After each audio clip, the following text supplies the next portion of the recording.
Ce podcast vous est présenté avec la participation de la boutique No Watch.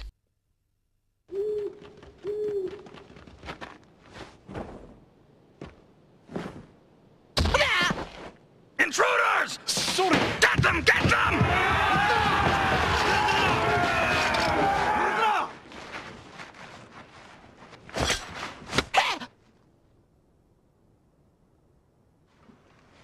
Sorry. Sorry. Sorry.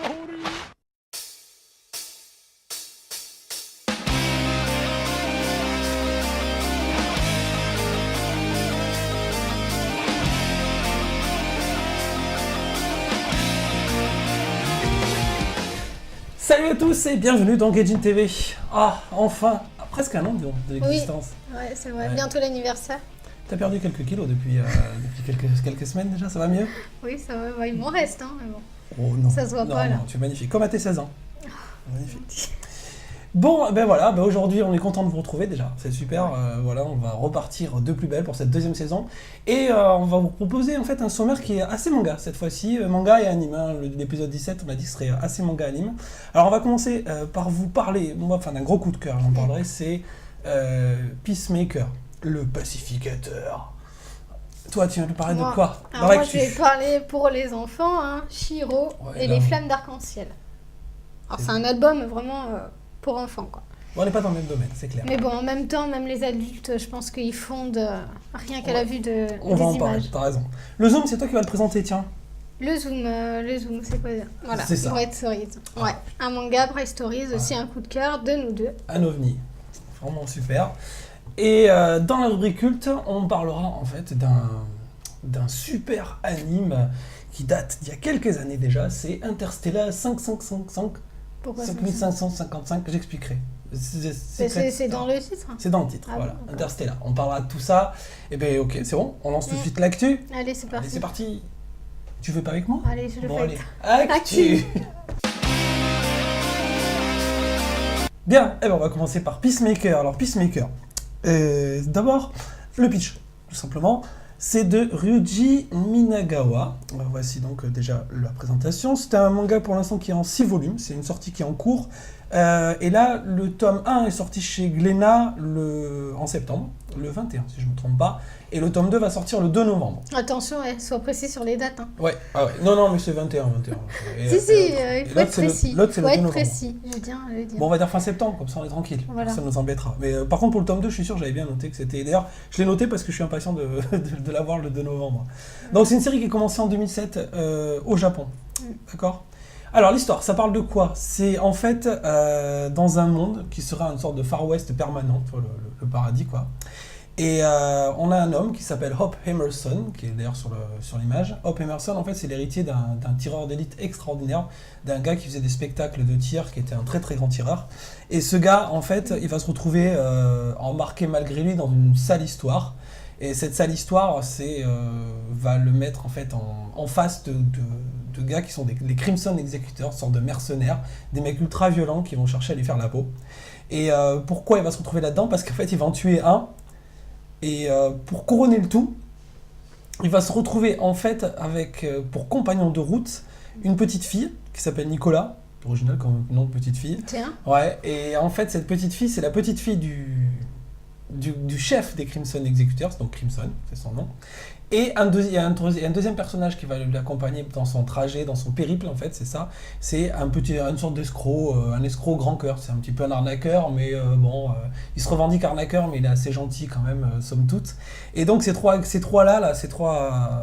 personnes vont se retrouver en fait embarquées dans une histoire assez allumée à travers un Far West gigantesque. Donc moi je voulais dire juste une chose. Pourquoi j'en parle? Déjà si vous êtes fan par exemple de ça. Parched deserts and snow-capped mountain ranges. During competitive play, Rockstar Games wanted to combine the excitement of conventional multiplayer. Puis ou alors si vous êtes fan éventuellement de ça.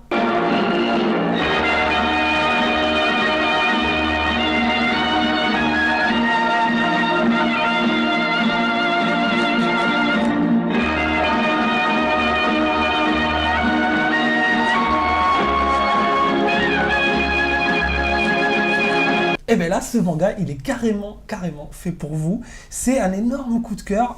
Peacemaker, c'est vraiment géant. Moi, j'adore. Alors pourquoi Qu'est-ce qui fait déjà la qualité? Déjà, par exemple, touche. Oui, c'est vrai, ça m'a touche. assez interpellé là. Voilà, Ouais. j'ai rien que la couverture. Toi aussi, touche derrière ton écran. Tu le sens, la douceur du... Ça te plaît, hein. Bon, bref, c'est super agréable. Déjà, la couverture est magnifique. Ouais. Franchement, ça fait un peu penser, tu sais, au reward, tu sais, enfin, les affiches Wanted. Wanted, voilà, bon, c'est carrément fait exprès. De toute façon, c'est des allusions à, c'est une allusion à ça, quoi, c'est sûr. Et alors, donc l'affiche, ça déjà, c'est super. Pourquoi aussi je le recommanderais? Parce que c'est un clin d'œil à tout ce qui est le monde du western. Tout ce qui est le monde du western. On se retrouve, si vous adorez les Sergio Leone, vous allez vous régaler là-dedans, parce que même déjà le scénario, ça ressemble un petit peu à ce qu'on pourrait trouver dans Le Bon, la Brute et le Truand, ou Pour une poignée de dollars, qui sont des grands classiques de Sergio Leone. On retrouve un petit peu l'ambiance aussi de ces grands films avec les duels. Il y a vachement de duels dedans.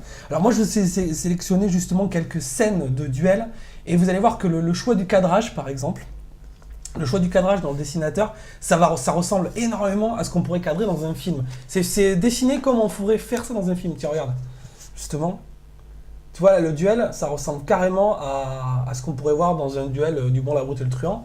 On a des scènes, des arrêts sur image qui sont magnifiques lorsqu'il y a des duels. Par exemple, celui-là, il est carrément énorme. Et le regard froid du tueur aussi, qui est géant. Enfin, le regard froid du héros, Hop Emerson. On a aussi une autre scène qui est vachement bien en arrêt sur image. Là, on pourrait presque se croire même plus dans Matrix, quasiment. Tu vois ? Regarde là sur celle-là, je vais la remontrer à la caméra. Mais tu vois, on pourrait carrément se prendre en Matrix avec 3 gars en même temps, il est en train d'essayer de leur tirer dessus. Donc, ça c'est aussi un point fort de cette série, c'est la mise en page qui est très bien travaillée, qui rappelle donc les westerns. On retrouve aussi l'idée qui me plaît pas mal aussi, c'est l'idée des techniques de tir. En fait, toutes les techniques de tir qu'il utilise dans les duels ou contre des adversaires, elles ont un nom. Par exemple, il y en a une en fait qui s'appelle le Spot Burst Shot. Et en fait, c'est la capacité à tirer 3 balles au même endroit. Et en 3 secondes. En fait, tu tires et tu tires 3 fois au même endroit en 3 secondes. D'ailleurs, le premier gars, je peux le dire, il va le tuer comme ça. Parce que le premier gars, il a un gilet pare-balles. Et en fait, pour percer le gilet pare-balles, il va tirer 3 balles au même endroit. C'est-à-dire que la première va rentrer, la deuxième va pousser la première, la troisième va pousser, et l'autre il va se retrouver tué en fait, alors qu'il croyait être invincible avec son gilet pare-balles. Et donc toutes les techniques ont un nom, ça fait un peu penser, tu sais, à le bossu, tu sais, les techniques, la botte de Nevers, c'est les techniques de cap et d'épée où ils ont tous les combats à l'épée ont un nom. Ben là en fait c'est les combats au pistolet qui ont un nom. Et il y en a plein d'autres noms qui sont assez amusants.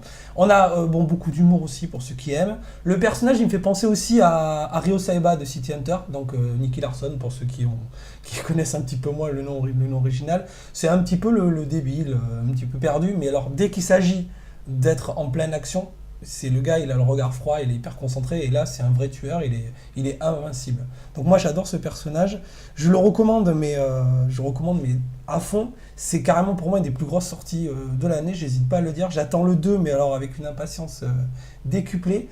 Je veux voir ce qui va lui arriver, parce qu'en plus le scénario est hyper bien ficelé, il est poursuivi, il essaie de survivre, en même temps voilà, il y a les autres personnages qui viennent se greffer, il y a d'autres tueurs d'un très haut niveau qui arrivent. Franchement, c'est à lire absolument. Il y a beaucoup d'action. Ouais, il y a vachement d'action. Toi, tu l'avais Non, moi je l'ai pas lu. Je peux pas tout lire non plus. T'avais regardé un petit peu quand même. Moi, ouais, le dessin m'a vraiment plu. Ça m'a fait penser en fait au dessin, rien à voir, mais au niveau, tu sais, de la qualité du dessin, ça m'a fait penser à Bloody Monday. Ouais, on a une belle qualité de dessin. Alors, ça n'a rien à voir comme dessin, mais c'est vraiment de la même qualité, un trait précis, détaillé. Vraiment, on a l'impression que c'est pas du dessin, quoi, tu vois. Donc c'est vraiment très bien dessiné. C'est vrai, il y a des... Par contre, c'est un auteur japonais qui a pris des prénoms français, quoi. Français, anglais. Américain en fait. Mais il imagine que... Nicolas, c'est pas américain. Nicolas, c'est plutôt russe en fait. Parce que c'est le personnage en fait, on pense peut-être d'origine russe, mais c'est assez mystérieux. Mais ce qui est assez intéressant, comme tu dis, c'est l'idée du Far West permanent, donc il s'est basé sur des noms américains, c'est logique. Hop, Emerson, voilà. Et alors le pacificateur, il me semble, alors là pareil, à vérifier, mais vous pouvez réagir sur le forum, il me semble que le nom, le pacificateur Peacemaker, c'est le nom d'un Colt, d'une arme hyper célèbre. Alors là c'est pareil, justement celui qui est sur l'image, avec les petites ailes, les Colts ils ont toujours des ailes je crois sur la crosse, À vérifier, mais je pense que c'est le nom de l'arme en fait.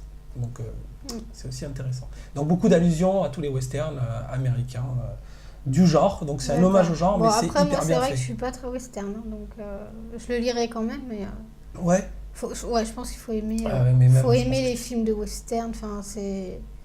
Je pense que C'est un- c'est- ça clair, ça disons va toucher que, le fan. Voilà. Ça va toucher Ceux le fan. qui aiment le western, ça va forcément leur plaire, quoi. Mais ça peut aussi, moi je pense que ça peut toucher d'autres personnes. Parce Oui. que l'histoire, on te laisse bien prendre. Voilà, moi j'en dis beaucoup de bien. Ouais, moi j'ai tout dit. Ok. Tu veux nous parler du petit Chiro? Ouais, moi je vais vous parler d'un album que j'ai découvert récemment. Et d'ailleurs, c'est une grande surprise parce que je pensais pas que ça allait être vraiment. Que ça allait me toucher autant. Et en fait, c'est Chihiro et les flammes d'arc-en-ciel. Donc, Chiro. Chihiro, c'est oui, déjà pris. Chihiro et les flammes d'arc-en-ciel qui est un album écrit par Yu. Alors attends, j'ai vraiment du mal avec son nom. Tu n'es pas réveillé. Yukio Abe. Oui, bah oui, je fais des nuls en chanson. Oui, c'est vraiment, on se demande pourquoi. Qui est un auteur, en fait, il a fait, hein, il a déjà de l'expérience parce qu'en fait, il a travaillé sur le Tour du Monde en 80 jours, donc générique, je te laisse chanter. Je suis les respoqués en 80 jours, je vais faire le tour. Pour des tous ceux qui mondes. ont regardé, Oui. c'était sur Rick Radio. Ouais. C'est passé sur Rick Ou Radio. après, il y a eu des rediffs, il me semble. Donc, Voilà, donc c'est assez connu, même moi, Génial, qui a 24 ans, je connais, donc super, ça, comme série. voilà, c'est un Énorme. anime assez connu. Ouais. Et il a travaillé aussi pour Tezuka, pour l'élaboration en fait de l'animé Je le, rigole. Le Roi Léo. Qu'est-ce qu'il y a? Oui, je sais. Je vois Chiro qui veut rentrer. Le héros, c'est un chat et il y a un autre chat qui veut rentrer en fait en même temps. Voilà. Vas-y, J'ai continue. essayé de pas faire attention à Ah, lui. il est mais- parti. Du coup, il est vexé et il s'est barré. Oui, vas-y, continue. pardon. Et donc, voilà, c'est un auteur qui est assez connu. Et en fait, Chihiro et les flammes d'arc-en-ciel, c'est Ouais. quoi? C'est l'histoire d'un chat qui a pour mission d'aller chercher des flammes d'arc-en-ciel pour la venue de la lune sur le mont Poisson. C'est très féerique, hein, C'est très beau. très Le beau. mot poisson. Et si par malheur, il n'arrive pas à aller chercher les flammes d'arc-en-ciel, la lune se vexe, elle part pour toujours et elle y met... Enfin, en fait, elle part et donc la forêt se trouve dans l'obscurité pour toujours. Voilà. C'est très enfantin, c'est destiné pour les enfants à partir de 5 ans. Moi, je l'ai lu à ma fille qui a 3 ans et demi et elle a adoré, donc c'est pas inaccessible non plus pour les plus jeunes. Et en fait, ce qui m'a plu, c'est essentiellement aussi l'histoire, mais surtout le dessin. Le dessin est Vas-y, je t'enlève ça. magnifique. Tiens, je te Ouais, donne ouais, ça. montre ça. Ah, il y a des superbes aquarelles, vas-y, c'est énorme. J'ai peur de perdre mes trucs. Ouais, vas-y, fais attention. Mais là, on Voilà. a quelques images qui Donc, sont pas mal du tout. Ouais. C'est vraiment très très Attends, on va enlever joli. on va enlever le Vas-y, bébé. parce que... Vas-y, pour que tu puisses bien voir. Donc voilà, c'est très coloré, très destiné pour les enfants. Hein, donc beaucoup de couleurs, un monde féerique, avec beaucoup de personnages, beaucoup de détails. Ouais, personnage très bien fait, anthropomorphique, hein, qui rappelle, Voilà, ouais. qui non, rappelle un peu c'est- Ghibli, mais tu l'as dit, non, je sais pas si ça rappelle Oui, vraiment. qui rappelle beaucoup Ghibli, Ouais, hein, c'est ouais, clair. Ça rappelle bien les C'est styles de clair. Ghibli, ouais. Et donc très détaillé, avec beaucoup de détails. Enfin, on peut prendre vraiment autant de temps pour lire que pour regarder les images, quoi. Mm. C'est vraiment super détaillé, super beau. Enfin, moi, ça m'a vraiment plu, quoi. Il y a des détails, donc. Et oui, Non, parce que... non, mais Pourquoi Je t'arrête pas de le dire, détails, c'est pour ça. Je te chambre. mais c'est pas vrai, celui-là, tu vas compter mes mots longtemps. Attends, il y en a bien un qui a compté mes ouais dans, Tu vas dire que je radote après. dans le podcast 15. Oui, pardon, vas-y. Bon, alors en fait, c'est sorti chez les éditions Nobi Nobi, Mm. qui n'est pas spécialement connue. Enfin, moi je connaissais pas avant, ça m'a permis de connaître. Et en fait, c'est une maison d'édition spécialisée dans la jeunesse, pour essentiellement dans les livres japonais. Donc, Ils en ont énormément dans cette ils en collection. ont beaucoup. Ouais. Alors bon, j'ai pas retenu des recommander. titres, mais ça a recommandé plus pour les enfants. En plus, on nous a demandé, il n'y a pas très longtemps, quelqu'un qui nous a demandé des mangas ou des albums japonais pour les enfants. Et celui-là, ça fait vraiment partie de mes coups de cœur pour les enfants, quoi. Donc je le recommande. Ouais. Toi, tu l'as lu. Pareil, ah non mais là j'ai vraiment adoré, mais de toute façon tu as montré pour moi les gros points forts, tu l'as montré, c'est Ouais. les aquarelles, on a vraiment une qualité d'image qui est superbe, ça fait vraiment des belles illustrations. En plus voilà, comme c'est coloré, ça plaît aux enfants, c'est chatoyant, ça plaît énormément. Les personnages anthropomorphiques, de toute façon c'est une recette gagnante beaucoup pour les enfants, quoi. T'as des animaux qui parlent et tout, donc c'est assez génial. Et puis bon, voilà, l'atmosphère un peu féerique, fantastique, une histoire qui tient la route, qui est simple, c'est joli. Moi j'aime beaucoup. En plus, c'est vraiment l'album qui regroupe tout pour plaire aux enfants parce que il y a beaucoup de couleurs. Il y a et tous les personnages, en fait, c'est des animaux. Et même là, tu vois, même sur la page, sur la couverture, même les nuages sont dessinés, en fait, avec des animaux. Il y a beaucoup de détails. Non, c'est vraiment magnifique. Ouais, c'est géant. Voilà. Ok. Bon, ben voilà. On a fait le tour de l'actu. Voilà. On a développé deux mangas. On va passer à la rubrique Zoom maintenant. Et on va faire un gros focus sur une série coup de cœur. Ouais. Allez, c'est parti. Zoom. Avant de passer à notre rubrique Zoom, voici un message de notre sponsor, la boutique No Watch.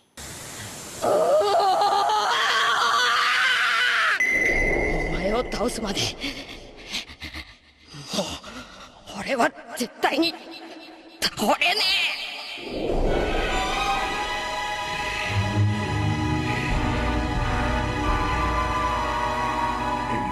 え。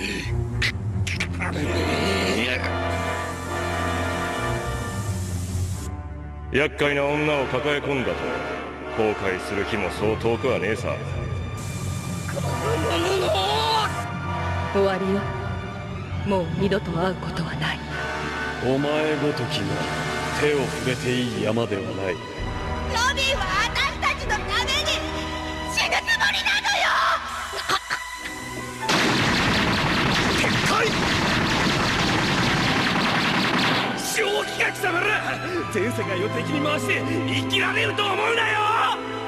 あの女は地の果てまでも追って俺が消し去る。生きたい。うわっ。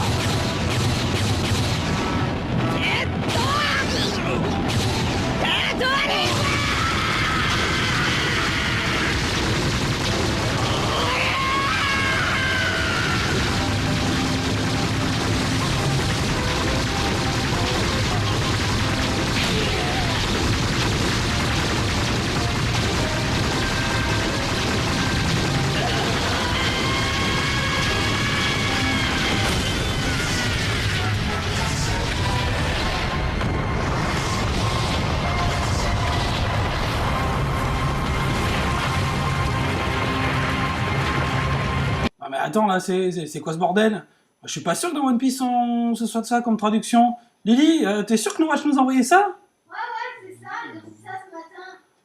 C'est bizarre, bon, faudra quand même vérifier, hein. Bon, Bright Stories, qui est aussi un manga qui nous a bien plu. C'est un manga sorti, le tome 1 est sorti le 9 juin, donc bon, il est pas... il est récent. Très récent. Oui. Il est quand même assez récent. Le tome 2 est sorti il y a pas longtemps. Ouais, là, c'est il y a quelques semaines, même pas 2 semaines. Ouais. Donc c'est une série en fait en 3 tomes pour l'instant, c'est en cours. Donc ça veut dire que bon, on ne sait pas sur combien de tomes ça va évoluer, mais en tout cas c'est une histoire que je vois pas évoluer non plus sur 15 tomes quoi. Enfin, je pense que ce sera une série courte vu le démarrage de l'histoire. C'est un manga qui est écrit par Mori Kaoru. Ouais, c'est ça. Qui, pour celles qui connaissent, parce qu'en fait elle intervient essentiellement dans les shoujo, qui a intervenu dans l'écriture et dans le dessin du shoujo Shirley, qui est assez connu. Je ne l'ai pas lu, mais en tout cas il est prometteur aussi. C'est une licence Kiun. Et donc comme je l'ai dit, c'est assez récent, c'est sorti le 9 juin. Donc en fait c'est l'histoire qui se passe en fait en Asie centrale, c'est ça? Oui, alors carte, on va mettre une belle carte, tout ça, on va incruster carte Asie centrale, tout ça, voilà. Sur la route de la soie. Voilà. Et c'est l'histoire d'une jeune fille qui s'appelle Amir, qui a 20 ans et qui, qui, comme beaucoup de filles de son âge, qui est vouée à se marier avec un jeune homme, un mariage forcé. Et donc après le mariage, la famille de la jeune fille décide d'annuler le mariage, parce que tant qu'il n'y a pas d'enfant, le mariage n'est pas validé, de reprendre la jeune fille et d'annuler le mariage pour des soucis un peu de clan, quoi. En fait, c'est 2 clans opposés qui se font un peu la guerre. Enfin, là, justement, ça va créer d'énormes conflits. Donc, en fait, c'est l'histoire de conflits entre 2 clans. Voilà. C'est essentiellement ce que j'ai retenu dans le tome 1. Ouais, dans le tome 2, c'est la suite, tout simplement. Voilà. Oui. Et donc voilà.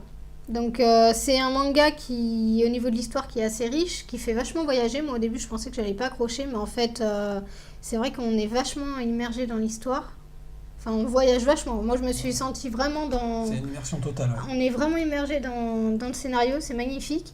Et en plus de ça, le dessin est tout aussi beau que l'histoire. Là c'est le point fort. Franchement, on va en parler après. Ouais, c'est très détaillé C'est aussi, super beau. c'est très bien dessiné, les traits sont fins, enfin il y a tout ce que j'aime quoi dans ce dessin, c'est pas bâclé, enfin autant dans certains mangas. Attends, je vais le montrer pendant que tu parles si tu veux, mais quand on voit les... Vas-y. Bah donc voilà. Non, Enfin, mais le dessin est magnifique quoi, il est vachement détaillé alors que dans certains mangas ils se contentent d'un dessin très simple et là en fait le dessin permet encore plus d'être immergé dans leur pays quoi. Ouais, le dessin fait partie le décor fait partie de l'histoire puisqu'en fait il est très important, elle s'est énormément documentée d'après ce que je savais sur sur les techniques, sur comment on vivait dans l'Asie centrale au 19e siècle. Elle a pris énormément de temps pour se documenter, donc voir un peu aussi les habits. Il y a un soin porté, aux habits qui est complètement délirant, quoi. Regardez là on voit la petite, l'héroïne sur son cheval. Regardez le soin, je veux dire c'est un vrai travail quoi sur les habits. Ouais. Un vrai travail. Voilà, fais voir la dernière image parce que je crois que c'est celle qui m'a le plus... Vas-y toi, celle qui t'a le plus marqué.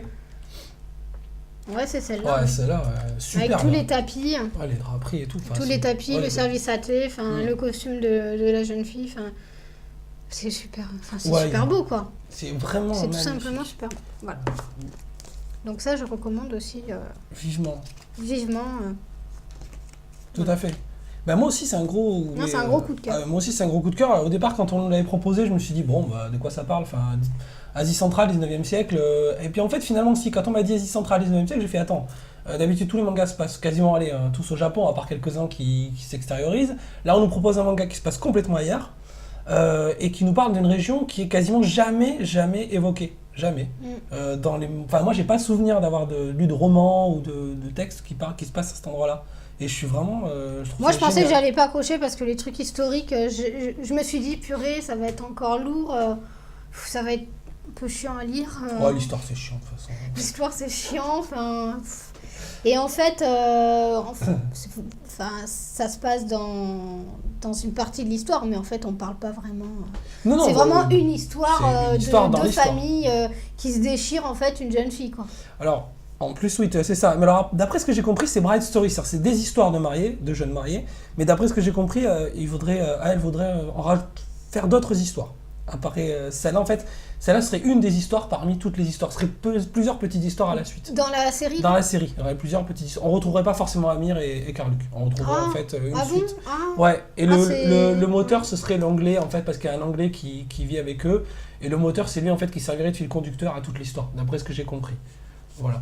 Donc, mais peut-être qu'on les reverra. Non, puis en plus, il y a aussi un côté humour, là, avec la belle-mère qui est un peu spéciale, l'enfant, tu sais, le petit bébé, là.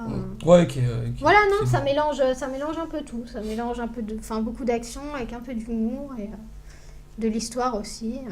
Un côté shoujo, un côté amour, quoi. Donc ça peut vraiment plaire à beaucoup, beaucoup de monde. Les filles comme les garçons, quoi. Ouais, pour moi, c'est une grande œuvre. C'est unisexe. Il y a du romantisme, il y a tout. C'est une œuvre unisexe. C'est voilà. ça, quoi. Non, c'est ça. Ça plaît à tout le monde, il n'y a aucun problème là. Il n'y a pas de shoujo, ni shonen, ni non, il y a tout en fait. Ça plaît à tout le monde, ouais. Voilà, pas de problème. Voilà. Fin du zoom. Bon, parfait. Si t'as rien à rajouter, parfait. Non. On va passer à la rubrique culte. Son grand retour. Ah oui, d'ailleurs je vais te laisser chanter. Ah oui, attends. Tu chantes tout seul. Je chante tout seul. Attention, juste après la rubrique culte, ne manquez pas un grand solo. C'est parti. Culte. Allez. One more time. Tu peux apprécier. Bref, vous l'avez reconnu sans doute pour ceux qui connaissent. Non, je chante très bien du Daft Punk. En même temps, chanter du Daft Punk, c'est balèze quand même, parce que c'est quand même beaucoup des sons électro, un petit peu spécial. Bon, on va parler quand même de Interstellar 5. Il y en a 4, 5. C'est ça 5555. Mais en fait, les 5, ça peut être des S. Et oui, parce que le 5, ça ressemble à un S. Et en fait, le titre, c'est The Story of the Secret Star System. Si vous prenez les 5, Story, Secret, Star, System. Oui. Ok, bon, d'accord. Et alors qui Voilà. est Mais, tu vois, censé, mais ça a un rapport avec l'histoire. Ah bah attends, on va expliquer. Alors, c'est une production de la Toei, 2003, donc il y a quand même déjà quelques années.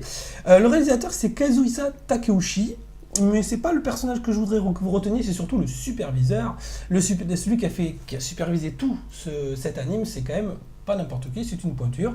C'est Leiji Matsumoto, celui qui est connu comme étant notamment le créateur de Albator. Bon, je vais pas chanter Albator, enfin... Si, Non, vas-y, non, si. voilà. Bah, tu l'as dit.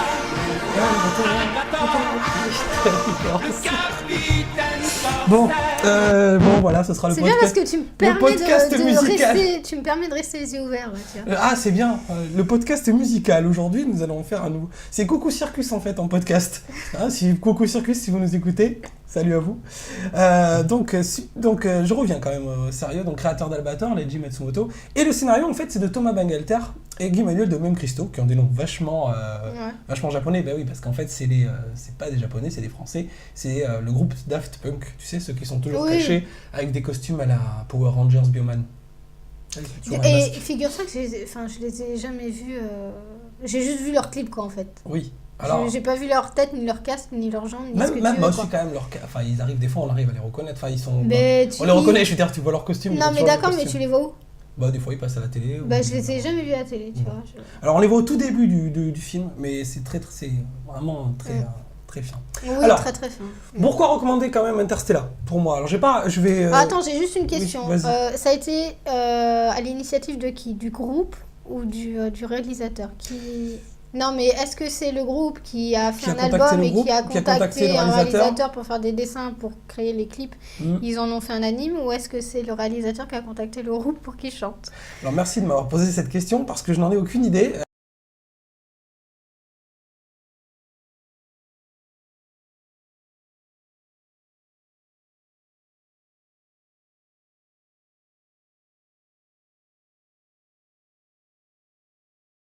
Le film, déjà, il a une originalité, c'est bien évidemment, c'est qu'il n'y a pas une parole.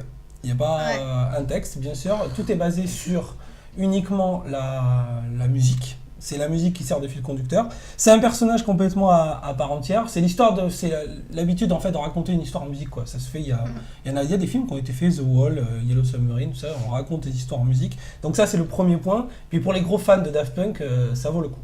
D'accord? Il y a un autre chat qui fait des signes à la caméra. Bonjour. Tu veux absolument rentrer? C'est ça? C'est quoi cette petite patte? Miaou.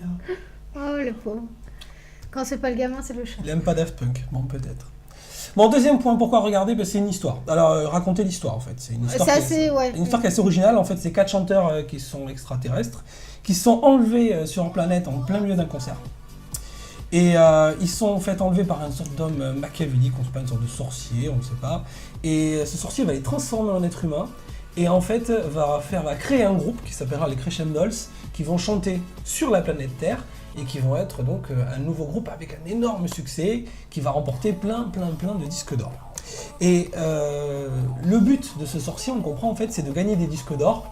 Et ces disques d'or vont permettre de faire fonctionner une sorte de machine qui a pour but de conquérir l'univers.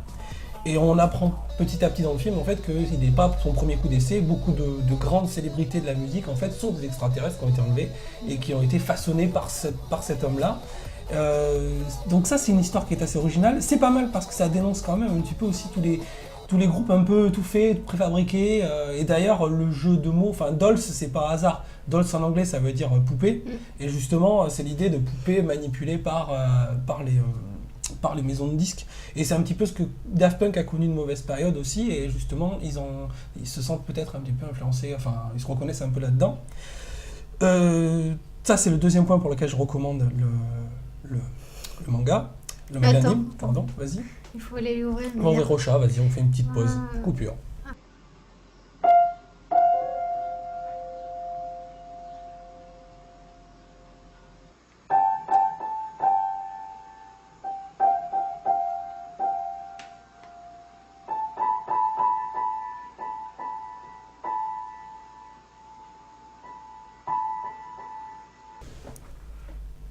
Allez, c'est bon. C'est bon.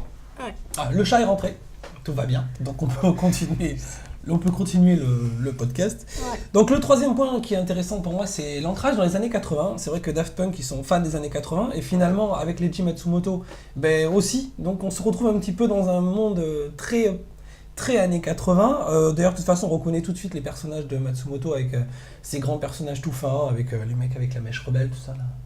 Ou le petit gros, là, on retrouve toujours ces personnages. Le petit gros. Dans tous les personnages oui. Il y a toujours le petit gros et le grand tout fin. Et la grande toute fine, super belle, qui fait du 28 en tour de taille à peu près, et puis le petit gros soulier. Je sais pas pourquoi. Enfin bon, bref, il adore ces personnages-là. On les retrouve dans quasiment tous les animes de Matsumoto. Et après, donc aussi, on retrouve avec les sons électro house, tu sais, ce qui rappelle un peu les années 80. Toi, t'as pas connu la house. Bah si, je connais. House music, non, t'as pas connu. Tu sais, il y a la télé maintenant, donc je sais pas, sur une chaîne du Cap, tu vois, ils passent années 80, années 90. T'as les pubs, les musiques des années, tu vois. C'est vrai. L'émission qu'on regarde souvent. Bref, je vois ce que tu veux dire. Donc ça, c'est pas mal. Et alors, quatrième point pour lequel je recommande aussi Interstellar, c'est les clins d'œil. Il y a énormément de clins d'œil pour ceux qui arrivent à les repérer. Moi, j'en ai vu quelques-uns. Déjà, par exemple, il y a des allusions à un film, à Terminator. Il faut le retrouver, elle est vite fait. En fait, à un moment donné, ils sont poursuivis. Non, mais attends, tu dis qu'il y a des clins d'œil, mais ça se trouve, c'est toi qui te les as. Non, je les invente pas, t'inquiète pas. À un moment donné, il y a un mec, il a des lunettes noires, il a un œil rouge derrière. Si ça, c'est pas une allusion à Terminator, c'est un robot, c'est clair. Il y a aussi, à un moment donné, un passage à un moment donné, il rentre dans un sas, le héros, en fait, rentre dans un sas, et le sas est tout rouge, et c'est carrément une scène de 2001, l'Odyssée de l'espace, c'est carrément le remake. Donc il fait beaucoup d'allusions à des grands films de science-fiction, à des trucs hyper connus, mais bien évidemment aussi à des clins d'œil à Daft Punk et à la France, puisqu'à un moment donné, on voit un match France-Japon à la télé, parce que bien évidemment, c'est une collaboration franco-japonaise. Et puis aux Awards, où les Crescendos gagnent la grande récompense, en fait, on voit Daft Punk qui est proposé en récompense. Puis il se regarde, et puis il y a écrit en gros, je sais bien, on va le montrer en incruste, mais il y a écrit Happy, tu sais, sur l'image, sur le casque, c'est assez amusant. Ouais, c'est vrai, je me souviens. Et enfin voilà, donc pour moi, en conclusion, pourquoi c'est génial ? Parce que c'est le mariage entre une super musique, moi Daft Punk je suis fan, et un super dessinateur, enfin une super ambiance graphique, c'est celle de Matsumoto. Pour moi c'est pareil, c'est pas une succession de clips, l'exploit c'est d'avoir réussi à faire une véritable histoire en arrivant à mettre tout à la suite. La musique fait partie du film, c'est un personnage qui est complètement à part entière, donc ça c'est génial.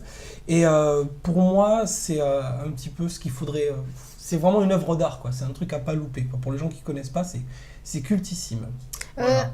Est-ce que tu as donné la date de sortie ? Je me souviens. 2003, je l'ai dit tout à l'heure, oui, Toei 2003, voilà. Alors moi j'ai découvert en plus dans un festival, festival d'animation de Pessac, j'ai découvert 1 ou 2 ans plus tard. Parce que tu avais déjà été ? Oui. D'accord. J'avais déjà été, c'est celui où vous avez laminé Perfect Blue, j'avais raconté dans un podcast précédent. Mais c'est pas dans la même année. C'est un festival qu'ils ont laminé, hors sujet. Oui. On va pas en parler. Non mais bon. Voilà. Donc moi j'ai terminé sur ça. Avant de conclure, en fait, on va parler d'un petit commentaire qu'on a reçu sur iTunes. Oui, mais je peux donner mon avis, moi. Je te donnerai ça. Ah, pardon, excuse-moi. Oh, je suis un boulet. Mais je sers à quoi, moi ? Vas-y, donne ton avis sur Interstellar. Je suis un gros boulet, moi. Je croyais que tu avais rien à dire. Vas-y. Non, mais si, effectivement, je l'ai regardé quand même. Oui, tu l'as vu, c'est vrai.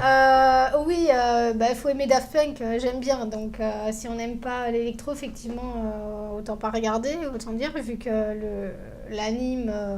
du début à la fin, il y a de la musique électro. Donc la musique est bien. Il y a l'originalité aussi de mêler les deux, de mêler un album entier d'un groupe et un dessin animé. Enfin, t'en as pas beaucoup des trucs comme ça, donc c'est super original. Maintenant, le seul truc, le point négatif, mais en même temps c'est logique, que je mettrais, c'est étant donné qu'il n'y a pas de dialogue, il faut regarder du début à la fin, être concentré du début à la fin, tu vois. Moi qui ai l'habitude de tourner la tête quand je regarde un film ou de faire autre chose ou d'écrire en même temps, tu vois, tu peux pas faire autre chose. Ah non, là tu suis là. Là, t'es obligé d'être les yeux rivés sur ton écran parce que sinon tu loupes des détails essentiels et tu comprends rien à l'histoire. Donc c'est l'inconvénient du fait qu'il n'y ait pas de dialogue, tu vois. Donc c'est un... Ouais, mais qui c'est qui tourne la tête devant un... Non, mais je sais pas, on n'est pas toujours concentré du début à la fin quand on regarde un film. Enfin, ouais, on vrai, regarde, mais des fois sautes de concentration, c'est vrai. Voilà, là il faut être vraiment plongé dedans du début à la fin. Et il faut avoir aussi la capacité en fait d'analyser que c'est psychologique ce que je veux dire, qu'avec des images, tu vois. De pouvoir faire... de pouvoir recréer l'histoire qu'avec un visuel, sans dialogue. Tu vois ce que je veux dire? On va faire le test de Rorschach après, si tu veux. Ça, c'est Pourquoi? Non, je sais pas, analyser avec des images, tout ça, ça me fait penser à ça. Wow. Tu vois quoi là? Un papillon? Tu vois quoi? Tu distingues quoi? Un ver de terre? Non, mais je trouve ça... Mais c'est vrai, c'est assez difficile. Il faut avoir vraiment un esprit... Moi, je trouve pas. Je trouve ça va. Ça se laisse regarder faut tranquille. pouvoir imaginer vraiment le scénario qu'il y a derrière. Ouais. Et on vient de travailler C'est sur clair la ce que je question. dis, tu comprends? Oui, non, mais je comprends ce que tu veux dire. Par contre, ça, Voilà, c'est moi sûr. c'est la difficulté que j'ai ressentie, mais c'est aussi au manque de concentration. C'est-à-dire que je suis pas tout le temps concentrée quand je regarde quelque chose, donc... Voilà. Voilà. Ça peut aussi être dû à ça. Mais ça veut dire quoi, Non, ça? rien, Que c'est je suis Non, mais- gâteuse, là, non? Ah non, pas à ton âge quand même. Pas à ton âge. J'oserais pas. Non, mais sinon c'est très bien. Même si le dessin... quelqu'un qui critiquait en commentaire que je disais que tout ce qui était vieux, Vieux. ça me plaisait pas. Le dessin n'est pas récent et ça me plaît. Ouais, voilà, c'est bon, c'est dit. Ça, c'est fait. Ça, c'est fait. C'est classé. Ouais, Matsumoto, oui, c'est pas récent. Mais bon, voilà, c'est fait. Non, bon. c'est Mais très c'est bien. C'est très bien. Et C'est c'est très son style. original. Il a un style personnel qu'après on aime ou on n'aime pas. C'est pas... Voilà. Ok. Voilà. C'est bon. Je Tu peux placer mon commentaire iTunes Tu maintenant. peux conclure. Parce qu'il est pour toi, ton Il commentaire. est pour moi. Il est pour toi. Vas-y, je te laisse. Bon, un le dire. commentaire qu'on a reçu le 14 septembre de Avox79. J'aime bien ton Avox 79. Le 79, c'est quel département? Les Deux-Sèvres. Je sais pas. C'est Ouais, toi qui sais, c'est toi qui es prof d'histoire. Hein.